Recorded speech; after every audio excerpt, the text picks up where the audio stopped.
Dom, welcome to the show, bro. Thanks for joining me. What's up, my man? Thanks for having me. Dude, I'm excited for this. We were trying to schedule it for a little bit. I had to cancel one time.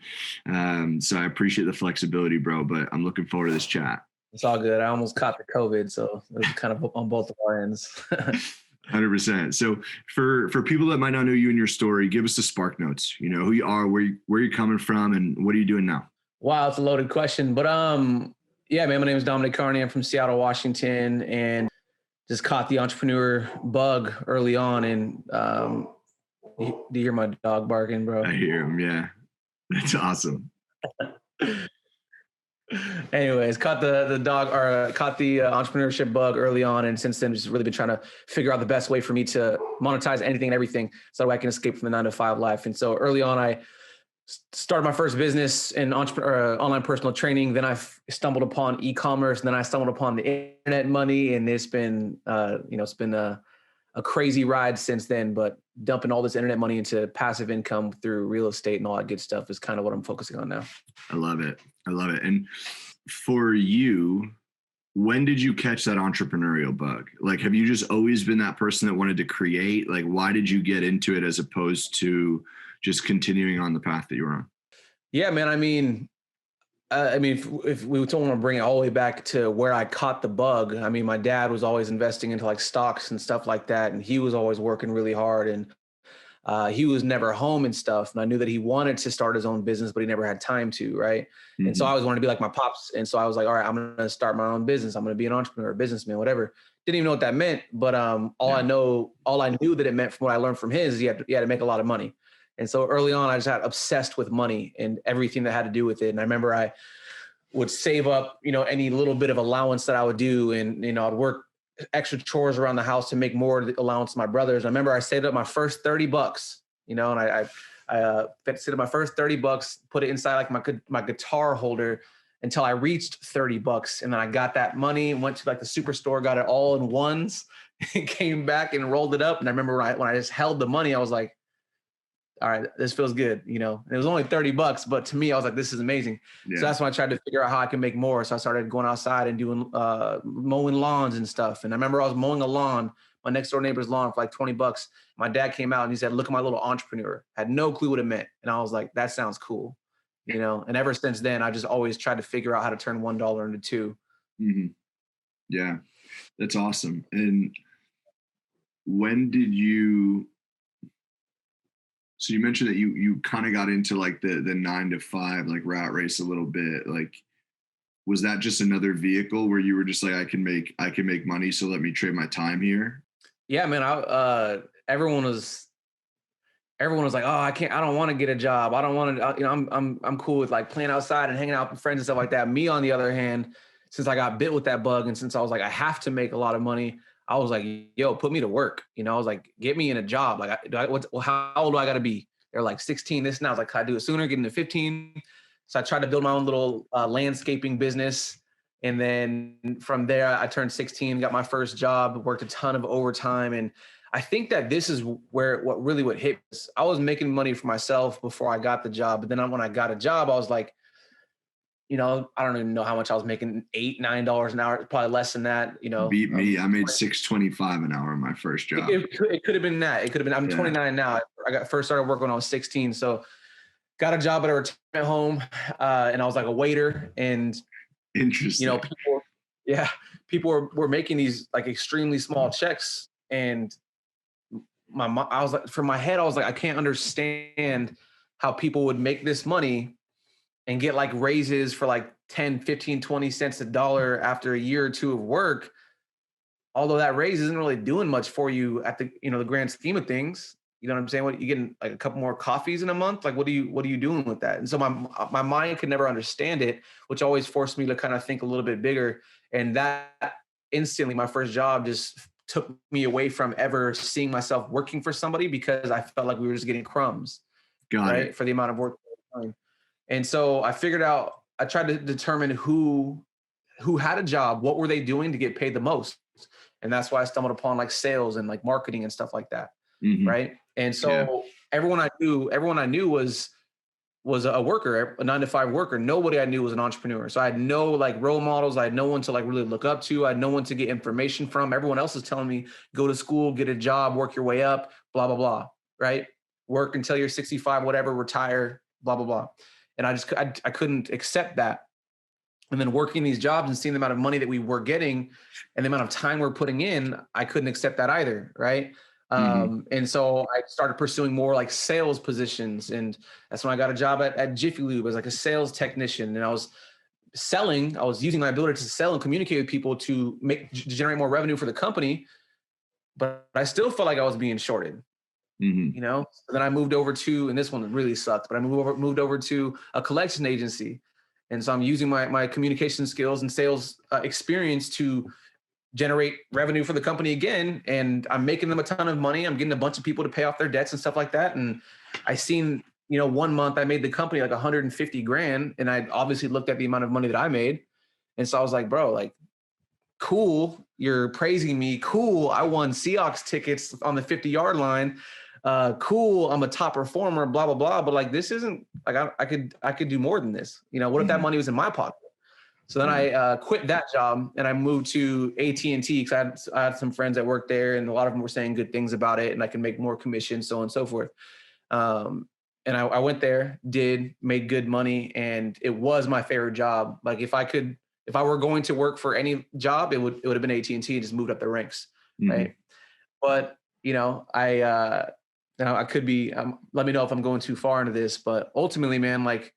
I was just never happy with working for somebody. I was always a top performer. I was always able to do my job. I was always extremely loyal to the person I was working with. And I always wanted to show myself that like, hey, I can do exactly what you need me to do, if not more, right? Not because I care about you, but because I want to get paid. So let me know how I can get paid and make the most money with my time. And I'm going to do those things, but I'm going to do more, right?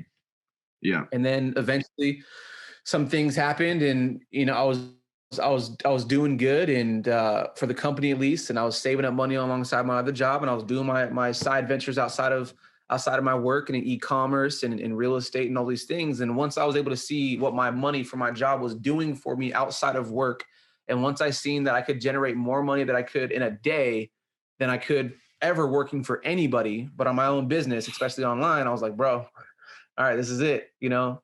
Yeah. And I remember I went to work this one time. And I knew what was going down. Like I didn't need the job anymore. But in my head, because we're so used to security, I was like, let me hang on to it for a little bit longer. Right. And I remember I went to work and I was talking to my boss and I had just asked for a vacation. Mind you, I took them from a top 10 to a top 3 store. And I went in after working really hard and my boss came back from maternity or paternity leave, whichever one it was. And I remember I asked for vacation and the dude, the main thing the dude said, like he questioned my loyalty. Like I worked my ass off for this company. I brought you guys up from a 10 to a top 3 and you weren't even here. It was just me and my reps and that was it. And I was a new manager too. So I was a brand new manager. And then my boss went off to paternity. 3 months he was gone, went from top 10 to top 3. He came back and the first thing that he mentions to me is, you know, questions my loyalty. And I was like, all right.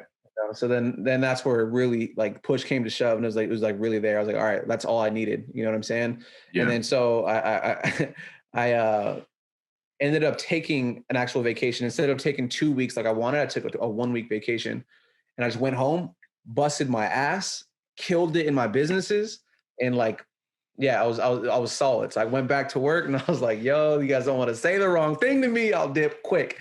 And dude brings me into the office with my district manager and they're like asking me these questions and stuff like that. And they're like trying to dig for something. And I was like, yo, this is a sign, bro. Like, this is a sign. Like, I don't know what the hell is going on, but this is a sign. And so they're digging for questions, trying to find stuff out to figure out something, right? I don't know what it is they're trying to figure out. They were skeptical about something. They're trying to figure something out and trying to pin something on me. So I was just listening to them. I remember the conversation came to an end and they're like, okay, Dom, you know, just keep doing what you're doing, man. You're amazing, blah, blah, blah, blah, blah, right? And I was like, all right, let me ask you guys a question though. I was like, yo, D and what was the other dude's name? I'll say D and T, right? I was like, yo, what do you guys see like what do you guys see for yourself in 5 to 10 years? What do you guys want to do? Right. And mind you, they were like interrogating me. So it was a heavy conversation, and they're like trying to do stuff. So it was a deep and heavy conversation. I was just deflecting and answering and whatever. And then at the end, it was like, they're like, okay, cool. So the convo was calm. We're good. And I flipped it on them. What do you want to do with your life in 5 to 10 years? Yo, D, where do you see yourself in 5 to 10 years? They were shook, bro. Like it came out of left field, and they were like, move my way up in the company. They didn't have an answer. Long story short. And the reason why I asked them that question was because in my head, I was like, we go to these 9 to 5 jobs and we're working for these people, but ultimately these people really don't have a direction for themselves. They're just doing what they're told to do to get their weekly checks of security, to go back to their family and feed their family, whatever, right? But ultimately, long-term wise, they don't really know what they want to do. They don't have any big, huge dreams and goals and things, but people like you and I do, right? So in my head, I was like, why am I listening to you? Yeah. Because I was still fighting like the nerves and like the fear of quitting and leaving that security. Yeah. But this was one that put the nail in the coffin, because I was like, what do you want to do with your life in 5 to 10 years? And they didn't have a damn answer. Right. And so in my head, at first I was nervous, but that completely like solved everything for me. And I was like, why the hell have I been listening to you? Why the hell have I been listening to you? I'm out of here. Yeah. Right. So a day later, I put in my 2 weeks, finished out my 2 weeks, killed it at work, did all that stuff, went on another vacation to Thailand for another 2 weeks. While I was in Thailand, running my online businesses, I made more money in that 2 week span than I had an entire year of working for them in Thailand on a beach, drinking Mai Tai. And which business was this at that point? E-commerce. Got it. And this is the Amazon stuff that you're crushing with and your clients are crushing with? Yeah. Okay. Awesome. I got a couple questions that I've been jotting down. As I didn't want to slow your roll on that flow right there, but there were some really interesting things that I want to dig into your mindset a little bit about. So number one is when you were talking about the very like minor, like incremental raises on like an hourly wage, right? Like 20, 40 cents an hour, like you called them crumbs. And I think I know where you're going. And I think about it. That sounds weird, but I think about it very, very similarly, Leon. Man, I'm stumbling on my words this evening, bro. My vocabulary is trash. That's not big at all. So my question is, was it that you just didn't see the scalability? Like for me, to give you context, I always look at the life that I want to create, and I need to see that I can grow an income to a certain amount for it to be like, quote unquote, like worth my time, so to speak. Right. Was it that was too small and you knew that in your own businesses that you could create something much bigger? I mean, like so I think a big reason as to why a lot of people never reach their dreams is because they stop dreaming. Yeah. Right. Like ever since I was young, I've always wanted, the ski-doos, and I wanted all the cars and all that stuff. And who cares? I want materials. You know what I'm saying? Like, don't always bring happiness, but being broke won't bring anything. You know what I'm saying? So like, I always wanted those things as a young kid. I was like, I want the cars, I want the travel. I want to be able to do whatever I want to do when I want to do it. I want to be able to take care of my family. And because my family didn't have a lot. You know what I'm saying? Like we had the things that we needed, but like the things that we wanted, we had to work our ass off for. So, and I seen what money did to my family. So I was like, okay, cool. I want all the amazing things that my family wasn't able to get. And I seen what money did to my family. And I was like, I don't ever want that to happen to my family. And I also see what it looks like to work for the man forever, not forever, but the short amount of time that I did and compared to other people, I seen what it was doing. And I was working like a dog, bro. I was working 40 to 60 to 80 hour weeks, getting overtime, sacrificing all of my time with like my family and my loved ones to dedicate to that shit. A few extra bucks. And then ultimately, when I get that money, like I'm still living paycheck to paycheck. I don't have the amount of money to get my ski-doos and all that stuff. I don't have the amount of money to live comfortably and financially be able to take my girl out to dinner and like actually enjoy ourselves without looking at the bank. Yeah. And I'm working years and years and years of my life, and I'm expecting people to give me $50 raises and me be satisfied with that. So in my head, I was like, bro, I just made this company $150,000 a month. I'm settling for what was I making? $1,300 paychecks. And I think that's okay. You know what I'm saying? So for me, I was like, no, I can't. Yeah. So hopefully that was. No, I get that. I get that, especially when you have the visibility into like what you're producing, right? I've always been the type of person that was like, even when I was in corporate, I was like, don't put a price tag on me because I know I'll exceed that dollar amount. Like I just hated someone putting a value on me because I knew that I could produce more. Like it's just the competitive nature in me, right? And it sounds to me like that's similar to how you were. Like you mentioned, or not were, but like how you are. You mentioned that you always felt like you were being shorted. Is that kind of where you went with that? Yeah, I always felt like I was being shorted, but I never blamed anybody else. I just blamed myself. So like that's why I always learn. I'm always investing in the knowledge and the mentorship and masterminds and courses and everything because it's never somebody else's fault as to why I'm where I am. It's the fact I don't know it yet. And so for the fact that I was at these jobs and I wasn't content or happy or satisfied with the amount I was. I'll just ask that last question again because it like halfway through my question about the crumbs, the reason I stumbled on my words is because you completely froze, but then the audio was still going through. So I got in my own head. I mean, dude, I've always been that person. Like even when I was in corporate as a software engineer, right? It was just like, I hated when people put price tags on me. Because I just like the competitive nature of me, like I know that I'm going to exceed that value, right? Like just don't tell me what I'm worth. I'll show you that I'm worth more.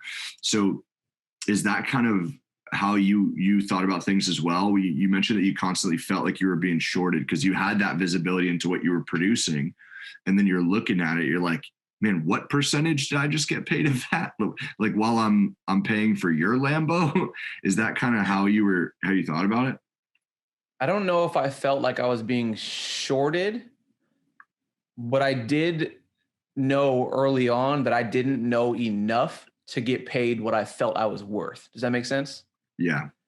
So I didn't necessarily say like put anyone else to blame, or I wasn't like, I don't know the right word, but I wasn't like, I didn't blame anybody else. Mm-hmm.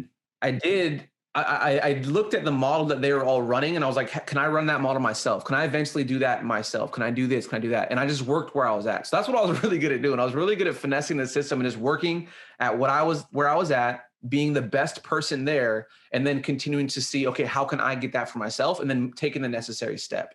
Right. But I think that a big one for it, bro, is like a lot of people, we all have like specific dreams and stuff like that when we're younger. Right. Mm-hmm. And we reach this age to where we either stop dreaming because our experience shows that we can't really reach it. We don't know how to reach it. We don't know who to talk to do it. And it seems more and more and more impossible, right? But for me, I just never stopped dreaming. Like when I was a kid, I like 8, 9, 10, I want to be famous. I want to be rich. I want to have all the material things. I want to do this. I want to travel. I had all those dreams. And like, as I was working, I was seeing how these paychecks were not affording me that life. So that's a huge reality check for a lot of people. But for me, it was like, no, I got to keep learning. I got to keep doing more. I got to keep figuring it out because it's there and I know it's there. I just haven't figured it out yet. So I worked the jobs for what they were. They paid my bills and all that stuff. They didn't help me in any type of way, but I knew that finances were important. So I tried to create savings anywhere that I could and use that money to invest more into knowledge and continue to do that over and over and over again until I had enough knowledge to pay me way more than any of these jobs ever could. Yeah. One of the, I love that. Like one of the early, like, I guess like motivational memes I saw on the internet, right, was like, if you do more than you're paid for, eventually you'll be paid for more than you do, or something along those lines. I'm probably butchering that, right? But I think that it speaks really well to what you're talking about, right? It's this idea of continuously pouring into ourselves, right? And dude, that's how you and I met, was at a mastermind out in LA, right? Yeah. And it was because we were out there pouring into ourselves, learning skill sets. Bro, I wasn't even in e-commerce. Cole just invited me to that event, right? And like, I mean, I like relaunched ads that day to like test it out. I don't run e-commerce stores now, but Yeah. it was just like, we want to learn, right? We want to get around people that are willing to invest in themselves at a high level. And I always feel like I don't know if this is good or bad, but like, I always feel like I'm investing both time, energy, and financial resources into learning the solutions to problems I don't have yet. Oh, and yeah. the way that I think about it is like, well, when I have that problem, inevitably at some point, I'll either know the solution or I'll know who has it, right? Like if it's an e-commerce and Amazon, Dom's on speed dial, right? Like if it's real estate, it's Cole, right? Or whatever it may be, right? I just think that's so important for you. Like, have you always been that like knowledge hungry person in all areas? I would say so. Yeah. Yeah. If I didn't know the answer to the question, I couldn't figure it out on Google. Then I was always trying to figure out, okay, who has the answer to that problem? And I think that my advantage, like I didn't care to pay other people. I didn't care to, people, Why? I hate the word. What do you mean? Why didn't you care to pay people? How did you wire that in? Because I think that's an incredible skill set. I think I read the Rich Dad Poor Dad book around this time, and they said rich people buy time, right? Yeah. And poor people buy assets, rich people buy time. And once he said that, it just made all the sense to me. Is I got to leverage other people's time. I got to leverage other people's knowledge and experience and all that stuff. And that's where I just yearly, monthly, almost I had a question. I would find who had the answer, and I would pay them for their time or their experience or whatever, whether it be a course or a phone call or a meeting or a mastermind. And just always do that over and over and over again. And that's kind of what led me into what I do now, which is education, and showing other people exactly how to do things, because I had a lot of different experiences and courses and programs and masterminds. And just like work, I finesse and play where I'm at, right? I play my role and become my top performer. I learn from whoever's next to me. I see what they're doing and figure out if I could do it better. I then create something for myself and then do that and show, okay, it is possible for me to do that. I just continue that over and over and over again. Yeah. Whoever is next to me and whoever has the information that I need, I learn from them. I'm an asset to them. I'm helping them. I'm feeding them business. I'm giving them testimonials. I'm doing everything that I can to make sure that, hey, like I'm going to be like your top performing student or whatever, employee, student, whatever it is, right? And then once I feel I'm at a point where I can replicate their success myself, then I'm going to go ahead and try it out. And it's just a never-ending cycle of continuously investing in myself, absorbing the information, promising to myself that I'm going to be the top performer, becoming an asset to that person in some type of way, and then evolving on to the next step. Mm-hmm. Dude, I love that. And it was cool to like be witness to that thought process. Because as you're saying that, I'm thinking through the last couple months that you and I have had, where we've been had to make similar decisions and like been in similar places. And you and I were like going back and forth all through like COVID. I guess it probably started around like March of last year, but like making all these decisions. And I couldn't understand while you and I were going back. I'm like, why is he thinking about it that way? I'm like, because we each have our own like decision-making flows. I just couldn't get it. But like, obviously it worked for you, right? Like you're crushing it right now. You're freaking jumping out of planes to film ads, like just like the most ridiculous shit ever.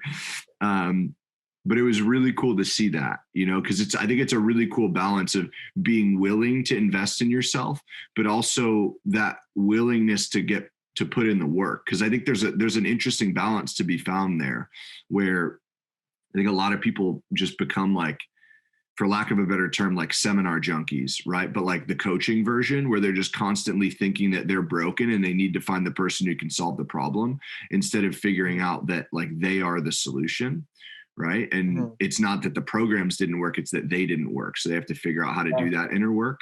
I think the way you went about it is really, really cool though. Yeah. Yeah. Cool, man. Infoholics, seminar junkies, course junkies, and stuff like that. Like I'm definitely a course junkie or an info junkie. Like I love information. I'm always learning, right? But the only thing that I do different from majority of other people is like I actually do it. Yeah. I will do everything to a T to determine whether or not it works. I won't get into something and then, just float through it and then say, oh, nope, this don't work. Because majority of people do that. I think it's like, I don't know what the statistic is, but I think it's like a high one, like 90% or something crazy of people who get into how-to products don't ever, one, finish the course or succeed. The program, the course, whatever. Right. Yeah. And so for me, knowing that, I remember when I first started my mentorship with Cole, I looked him dead in his face and I was like, I am going to be your top performing student. Right. I am going to be the person who actually follows everything and actually shows how successful this program can be. Mm-hmm. Right. And I did that for a number of reasons. One, because I just called myself out. You know what I'm saying? Yeah. And then, and two, and so I called myself out and now I have to hold myself accountable. That was one reason. And then two, because I know that most people don't get into programs or courses and all that stuff and succeed. It's not because the information doesn't work. It's because they don't actually follow through and commit. Yeah. Right. So I committed to him and to myself that I was going to be a top performing student. And I know that he has other students and other people and whatever, and customers and clients that he's taught. And he feels like, man, I just wish people would get it. Yeah. Right. I just wish people would get it and do it. And then I wanted to be the person that showed him, hey, bro, I'm going to do it. You know, and the next thing you know, I was on stage with him last week in at Avengers, right? Yeah. Sharing my testimony of like where I came from, and what I did and how I seen results. And that's what I want to do with every single person I learn from. And I'm willing to pay for people for that too, all the time. Dude, it's the implementation. Like you're right. The number is astronomically high for course completion, or the opposite, not completion of courses. Yeah. Right. And it's why they're like literally. So when I was getting certified through High Performance Institute and Brennan Burchard's company, he shared how like there are companies that bring him in to like literally teach them how to construct courses to help boost retention, because obviously we're sharing this information because we want to serve. So it's not just like people pay for a product. It's great to make money, but if they're not using it, the impact's not there. And that's what we're striving for. Right. Yeah. So it's interesting that's the one thing. Another thing that you mentioned that you shared that I took for it as you sharing that was you mentioned that you do it to a T, which I think is really interesting. So you're telling me you're not one of those people that like pays someone for their mentorship and they're like, oh, it probably makes more sense to do it this way. So you do it differently than the person told you to do it who made all the money that you're trying to make? No, man, because you got to leverage other people's time. Rich people buy time. And so if I'm going to pay you for something, I'm going to see exactly what you did. I'm going to follow everything to a T. I'm going to fast track all of my, I'm going to bypass failure and fast track my way to success by doing exactly what you tell me to do. And I'm going to complete it in a lot less time than the average person does it, right? As soon as you tell me to do something, I'm going to implement it. Then I'll go back and press play. Then I'll implement. I'm just super like that. That way I don't miss anything. That way I do it to a T. And that way I can determine whether or not I feel like your process or your strategies or your methods work for me. And then once I get to the end of it, and this has happened many, many, many times, bro. Like I'll finish a program or a course or learn, consume the information, implement everything to a T quicker than anybody else in the program. And then I'm like, all right, but it's not working. Right? It's not working the way I expected it to. And so that would then create the next problem. Okay, who has the answer to solve this problem from the foundation that I'm at? And I'll just keep doing that. I was trying to, someone sold me a program on e-commerce for I think it was like, I don't know, $3,000, right? And then that created the epiphany in my head, like, damn, people really pay for education. Yeah. Right. So you look at a salesman and a marketer and you show him that possibility, he's gonna be like, some people aren't gonna see it. Some people are gonna be like, okay, I'm gonna learn the information. But for me, I was like, this dude just charged me $3,000 for this digital product. And I'm gonna figure this out, And so from that point on, I was like, I think Jim Quick said it, learn something with the intentions of teaching somebody else. And that's how I've always went through all of my programs and stuff like that. And ultimately, I learned something with the intentions of teaching somebody else. Someone showed me early on what I could do with an education product as a salesman, entrepreneur, businessman, so on and so forth. So as I was moving up the ranks of my businesses and seeing how important education and courses and masterminds were for me, I was like, I have to do something like this, And that is another huge needle mover for me, right? But there's so much opportunity because there's so many people in the course and the education space who don't really have the best intentions in mind for the people who are watching it and consuming it. Right. Yeah. This could be a reason why the failure rates are so high, along with the fact that the law of average is real and people just don't commit. and follow through with the work, right? But I follow everything to a T. I implement everything. I get what I got from that program, and then I figure out where my next problem is from there. I figure that out, implement it all to a T. I continue moving up that ladder, right? Yeah. And then to a point to where now I'm like, okay, cool. I've seen all of these people's programs. I've seen everything that's going on. I could do something like that, but I can do it better. Yeah. Right. And so I create something as well and make it extremely step by step. You know what I'm saying? Like that way, if you have no excuse but to win unless you don't do the work. Yeah. You know what I'm saying? And yeah. Dude, I love it.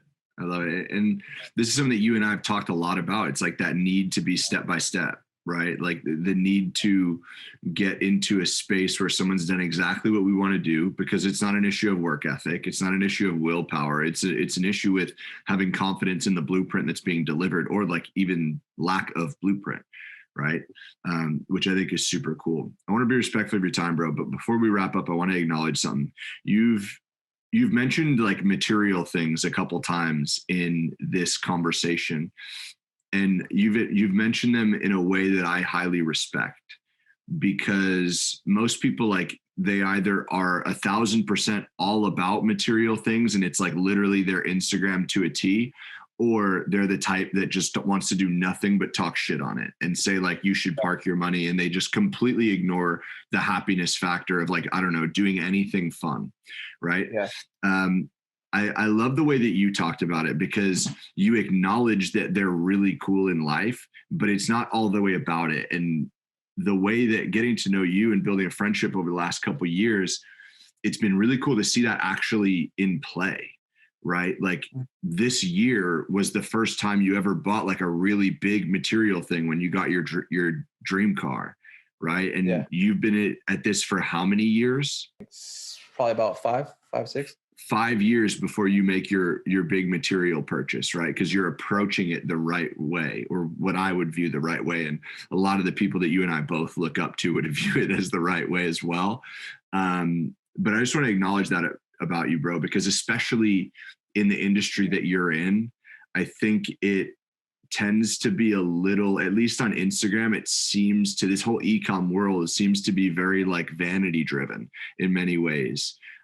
So it's cool to see people actually crushing it, like full blown crushing it. Guys, if you want to get in the e-com space, you want to learn about Amazon and all of these things, like Dom's your guy, hit the links in the show notes, but someone who's absolutely crushing it, and not just doing it by renting Lambos and selling high ticket courses that don't deliver value to people. Right. So either way, I'll stop ranting, bro. I wanted to acknowledge you for that.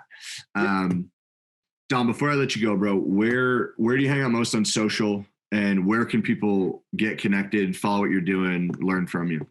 Yeah. I just want to share something on the whole material thing real quick. Yeah. And don't worry, I don't have any crazy plans, nothing like that. So we can ring this out for however long you want to, but when it comes to the material things and all that stuff, and like you said, like the first huge purchase that I made, which was like a material thing, was my dream car this year of getting a GTR, you know, and some people may see the chain, they're like, oh, this guy's all material. Like, no, this is my brand right here. You know, like this is above Ave. Yeah. That's my brand. And so like stuff like this is really important to me, because when I was growing up and like when I didn't have anything, like I was on social media as well, and I'm watching rappers and artists and stuff like that, and actors, and they all have the nice cars and the clothes and the jewelry and the travels and the house that my family never had, that I always wanted. So I always had that dream to get these things. But as I was going, I loved money too much to just spend it on bullshit. You know what I'm saying? I love money too much. Also, though, like I went through my fair share of the struggle, you know, like lost thousands and thousands of dollars that I didn't have, got sued, I was in my own fair share of like legal trouble. I was a partier, and so I wasn't doing nothing crazy, but you know, so I was in my fair share of legal troubles, and I had to face a bankruptcy by the age of 19. You know what I'm saying? And like went through a bunch of crazy stuff with my parents, and I had to take care of my mom at a certain age, and I'm living paycheck to paycheck at these jobs that don't appreciate me, and like all this stuff is happening to where I'm like, bro, I have nothing. I'm working my ass off, and I have nothing, right? Yeah. So I use social media and everything that everyone is showing, like this, the glitz and the glam and the lifestyle. And I used it as motivation. I was like, bro, like I want that so bad someday, because I don't have it, I don't have it and I want it. And there's nothing wrong with that. So I use it as motivation to keep me motivated to keep going. But most importantly, I was also struggling, like my family didn't have nothing. I'm trying to make ends meet myself. And I felt like, like I didn't know what to do many, many different times, So I wanted the glitz and glam, but I also seen what not having money was like for me and my family. And I didn't want that. So I'm running towards the glitz and glam and I'm running away from this struggle. Right. And doing that kind of mixed up like the perfect potion for me, because when I did start to actually make money, I still needed to provide for my family. I still needed to make sure we were solid. I still needed to make sure we had security. So I wasn't splurging that money on bullshit. Yeah. You know what I'm saying? I wasn't going out and buying Rolexes and all that stuff. And like, so I was like, okay, how do I create this? How do I create this business that'll generate income for me? Now, what do I use with this money? Like, this is a tool now. Like I have it. It's in my hand. It's in my bank account. What do I do with it? Because I was too much of a broke kid at heart that I wasn't going to allow it to go away and vanish. Right. And I was too business minded and entrepreneurial. So I was like, now that I have this power, I have to do something with it. Right. Yeah. And so the first thing that made sense in my head was like, invest into knowledge, invest into education, invest into leveraging time. Right. I consumed the information. I got all the information that I need. I started implementing everything to a T because I'm running so far away from that life that I didn't want. And I'm running towards the life that I did want. So I implemented everything unlike anybody else was doing. And then I started seeing that success. Once I was able to turn that money, that savings, into a skill set that was generating cash flow, capital, I was like, okay, cool. Now what do I do with this tool? Now we're in step 2, right? Like decrease your finances, create savings, invest that money into a skill, learn that skill, create income, and then invest that money into passive income. So that was the next thing for me, right? So that's where real estate comes into play. That's where the ATM business comes into play. That's where digital products come into play and everything. And so I started doing that. And then years later, I have enough money that's not only covering my living expenses. I have a house. I live in my own house. You know what I'm saying? I'm investing into real estate. I have multiple different businesses. My families they're eating. They have clothes on their back. You know what I'm saying? Like everyone's good. We are doing more things that we want to do. We're traveling a little bit more, going out there, seeing more experiences and stuff like that. I'm going to buy a fucking GTR. You know what I'm saying? And that's where I went and bought my damn GTR. That's where I went and got my brand around my neck because I've always wanted these things, but I wasn't going to do it recklessly. I was going to do it strategically. And then once my passive income was paying me more money than any of these material things could ever cost me, that's where it was a wise investment to, okay, cool. Now go after the things that you dreamt about when you were a kid, And so that's why there's a GTR in my garageway. Yeah, dude. That's it. That's awesome. First of all, that's a freaking epic rant. And I think like in many ways what was going through my head is like, this is like the trailer for part 2, because we're going to have to run this back. We had some tech difficulties, so it cut our time a little short, but everything that you just talked about is so interesting and I want to dive deeper. So hopefully we'll be able to get you back on. The last question I have for you, Dom, going all the way back, starting to, I guess we could even go back all the way to the landscaping days, right? But like stacking all the money from the chores and then mowing lawns and then waiting till you were 16 and moving into, getting a job and all the different jobs that you had, building the side hustles, going through the adversity of creating all of this success within the company and looking at your check and being like, this ain't it, right? Starting more side hustles, just growing the businesses all the way to where you're at right now. What's been the biggest lesson that you've learned that has yielded the most results and had the biggest impact on your life and in your business? Ooh, that's a really good question. What is the biggest lesson that I've learned that's yielded the most results, created the most impact in my life and business? I want to stick to, oh man. Dude, I would say that failure, man. I think failure is the number one thing that's yielded the results and the impact and success that I have now, because like we've talked about a lot so far, and I would love to do a session 2 and go deeper into all this shit, bro. And I would love to actually even fly out to you too and do something like that. But 100%. like failure failure is the reason why I'm at where I'm at. Struggle is the reason why I'm at where I'm at. And I'm nowhere close to where I want to be, right? And I remember hearing people say this when like I would listen to their podcasts and their interviews, and these people that I looked up to, they say, I'm nowhere close to where I want to be. And in my head, I was like, I'll never fucking say that. Like once I get to where I'm at now, I'm like, I'm gonna love it. But no, like success is a moving target, right? So you always have your eyes set on something else that you want. But I'm nowhere close to where I want to be. And the thing that's pushing me closer to it is just failures. And although I've came far in comparison to where I've been and where I started, I've been through so many failures, bro. Like so many things have told me to stop multiple times. And every time I'm challenged with that failure, I just look at that wall and I'm like, okay, so the goals that I want are up here. They're over here. The dreams that I envision, everything that I want for myself, like the smell, the aroma of what success is, I can smell it, right? But there's a wall in front of me. So am I going to do whatever I can to dig through that wall and push it down? Or am I going to turn my back and look at all of the nasty stuff that I don't want and walk closer to that? This wall seems like it's like impossible to break down. It's way bigger than I am. I don't know how to do it, but I refuse to go back to that bullshit, right? And so that just forces me to be creative and to figure out a way to scale that wall so I can get closer to that smell. You know what I'm saying? So I can just see it a little bit. And then once I see it a little bit, then that brings it on. That brings on like okay, cool. Now I can spread my wings and fly a little bit. But I know for a fact I'm about to fail, and I'm about to fail hard. It's coming, but I'm prepared for it. You know, like the skin is thick.